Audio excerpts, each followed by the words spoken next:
Tensions are growing in Colorado over a dispute that began with requests by Muslim workers to pray on the job. The Cargill meatpacking plant in Fort Morgan ended up firing nearly 200 Muslim workers. The workers say it was because of their faith, but the company says it was only because the group protested by walking off the job. Al Jazeera's Carol McKinley reports. In a small room in a rundown strip mall, men gather to pass the time. They are Somali immigrants who moved to rural Fort Morgan, Colorado to work in a Cargill meat processing plant. Now, instead of breaking down sides of beef, they practice their bank shot. How many of you work at Cargill? These men and almost 200 more Muslims at Fort Morgan's Cargill plant are out of work, fired in December for walking off the job in a dispute over access to prayer time. These employees, needed to pray. Adam Martinez says he supervised the Somali workers at the Cargill plant for part of the 9.5 years he worked there. Management needs to do a better job and understand people more and work with these people more instead of trying to get rid of them or pushing them out the door. They're human. We're all human. Cargill Meat Solutions is Fort Morgan's largest employer. About 2,100 people work there. Before the firings, almost 30% of the workforce was Somali.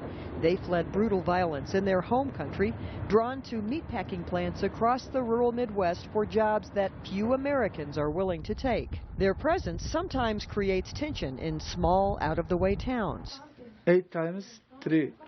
Ali Mohammed worked at Cargill for nearly 6 years before he was fired last month over the prayer dispute. With only $70 in the bank, he's putting his trust in God to provide for his wife and their 8 young children. Do you regret walking off of your job? Mohammed is quick to answer. He tells me, no, absolutely not. I believe in my religion. Mohammed and the other fired workers won't be able to apply for their old jobs for 6 months under Cargill's reinstatement policy. That means either finding new work, probably somewhere outside Fort Morgan, or scraping by on unemployment. They apply for government assistance in the back of an empty Somali grocery store where the owner says he won't be able to make rent come February if his customers can no longer afford to buy. A few blocks away, Abdul Wahab Hade, the owner of the strip mall, frets over the prospect that fired workers will leave Fort Morgan. I don't have a customer at all right now because if they leave all my customer, I have to close my business. The Council on American-Islamic Relations is negotiating to reinstate the workers. On the table, a clear policy on prayer. Cargill did tell Al Jazeera it made every reasonable effort to accommodate prayer at this plant as long as it didn't disrupt beef production. Still, it also told its Muslim workers it couldn't guarantee prayer every day. There is a glimmer of hope. In a statement, Cargill says, "We are currently reviewing our policy related to the interval between the time someone is terminated and the time they are eligible to reapply for a position with Cargill's beef business. We are considering shortening that interval considerably." Saeed Ali Yusuf is the local imam. He is also one of the fired Cargill workers. I remind people we can live without work, but we cannot live without prayer, especially if you're a Muslim. A life without prayer is nothing. About 400 Muslims still work at the Cargill plant, but the Help Wanted sign is out, and people are starting to apply to fill 200 open slots. Carol McKinley, Al Jazeera, Fort Morgan, Colorado. Amir Zar is an Arab-American comedian and writer, as well as a law professor. He joins us now from Detroit. And Mr. Zar, is it ever a good idea, regardless of your background, your religion, or where you work, is it ever a good idea to protest your employee by walking off the job for 3 days? Well, they went on strike. I mean, in America, actually, it's illegal for employees to be fired when they do go on strike. They were protesting. They were doing what any other American is allowed to do. They felt like they weren't being treated equitably by their employer, and they went on strike. So, of course, this is an American tradition, actually. Except in this particular case, they were not in a formal union, so the laws about firing people who go on strike would not necessarily apply.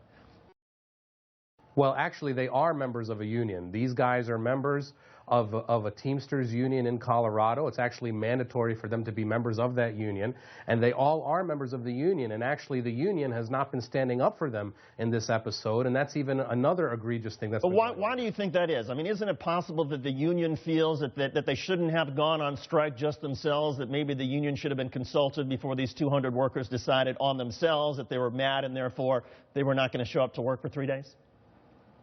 Well, you know, first, that doesn't really matter. Second, you know, when they decide to go on strike or anything like that. But, you know, this is all happening in the current climate of extreme Islamophobia that's going on.